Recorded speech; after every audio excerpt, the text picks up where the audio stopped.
My country people, welcome back to our channel, Everyday People's Voice.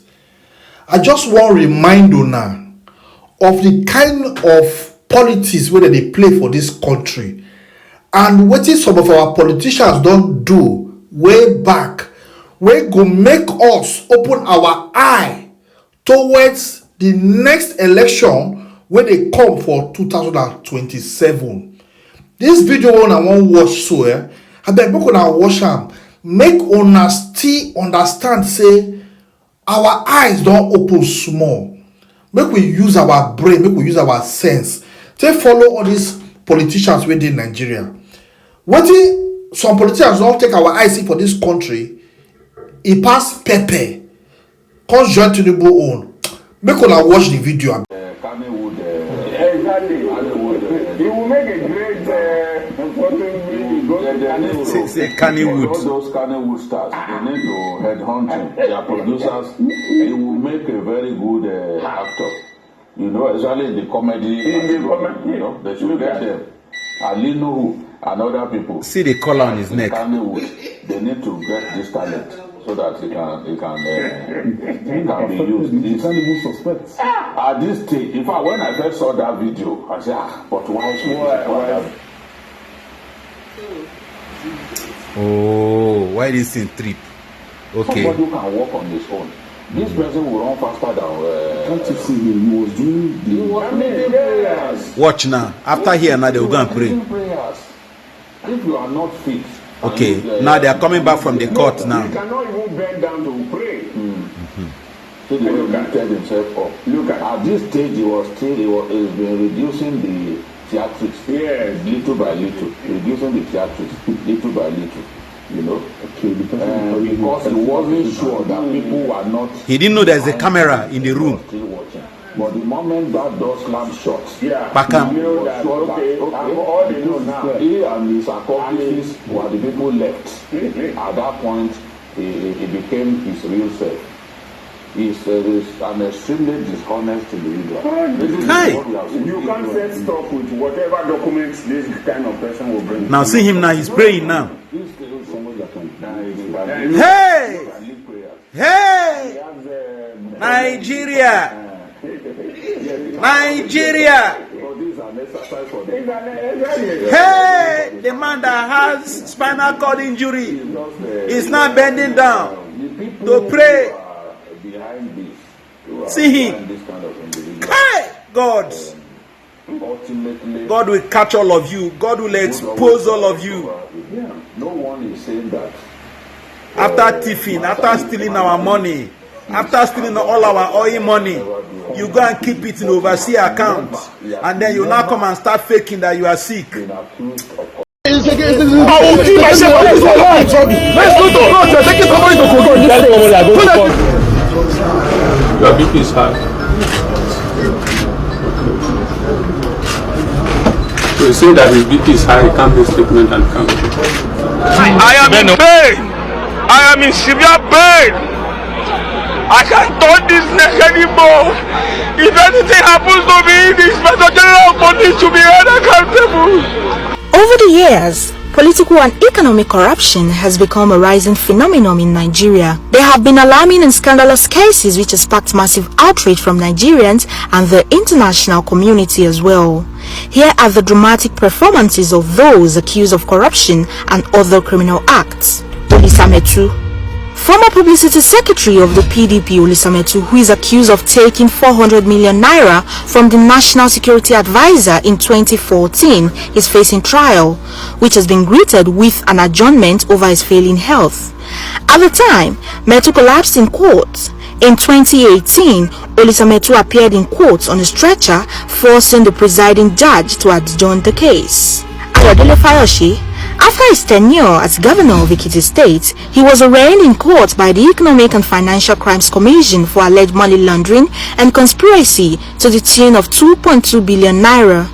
The case, on which judgment is yet to be delivered, was adjourned after the ex-governor sought the leave of the courts to travel to South Africa for medical treatment. Senator Dino Melaye.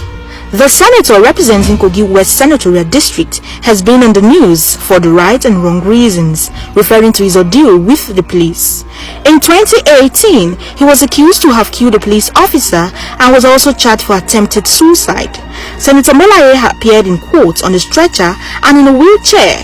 Dino also claimed to be asthmatic and hospitalized while he was in police detention. Bello Aliru Muhammad. In 2016, former national chairman of the People's Democratic Party, Bello Aliru Muhammad, appeared at the Federal High Court, Abuja, in a wheelchair. The anti-graft agency had accused Aliru and his son of collecting money from the $2 billion arms deal supervised by the former National Security Advisor, Sambo Dasuki. Major General Hakim Otiki, former General Officer commanding 8th Division Hakim Otiki, was court-martialed over the alleged missing sum of 400 million naira, which was said to have been transported from Sokoto to Deji in Kaduna State. The army officer was transported to court in an ambulance and appeared in court in a wheelchair. Brigadier General Paul Boro retired.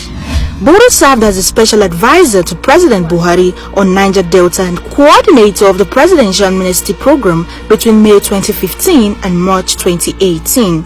He was fired by President Buhari and arraigned in court by the EFCC alongside Anafi Moriki on a 9-count charge of theft and criminal breach of trust to the tune of 974,768,466 naira and $1,914,000.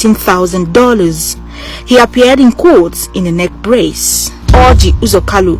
The anti-graft agency EFCC arraigned former governor of Abia State, Orji Uzokalu, and his then commissioner of finance, Ude Jones Udeogu and Company, Slok Nigeria Limited, on an amended 39-count charge of fraud. Counsel to Kano said that Kalu was away in Germany for medical treatment and was advised by his doctors to remain in Germany to recuperate from surgery. Diezani Alison Madwiki. A few months after the tenure of former President Goodluck Jonathan, pictures of embattled ex-Minister of Petroleum Diezani Alison Madwiki flooded the internet. That she was diagnosed with cancer. Diezani's lawyer revealed that she had to undergo mammary gland treatment in the UK. The EFCC under the administration of President Buhari accused Madweke of money laundering and other corrupt practices with calls for her to be extradited. The ever-bubbling and beautiful former petroleum minister appears to be a shadow of herself as proof of a medical condition. Justice Rita Ajimobobia.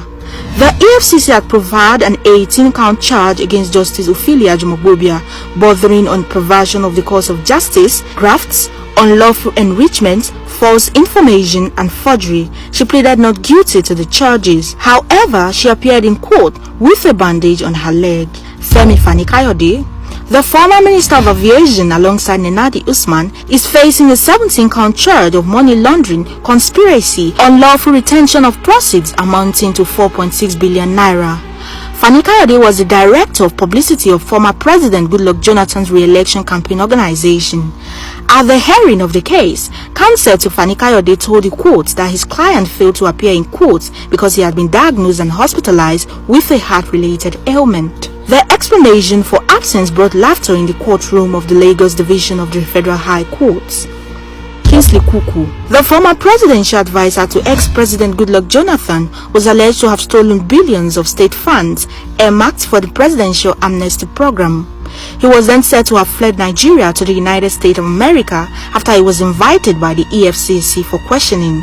His lawyer told the court that his client did not flee from prosecution but was on a medical leave to the US for surgery. Pictures of Kuku on a stretcher being carried into an ambulance and another of him on crutches with his right leg cast in plaster of Paris was shared on social media. It appears that high-profile Nigeria's political and public office holders become sick as soon as they are charged with corruption. I am in severe pain. I can't turn this neck anymore. If anything happens to me, the Inspector General of Police to be held accountable. Roots TV, Nigeria.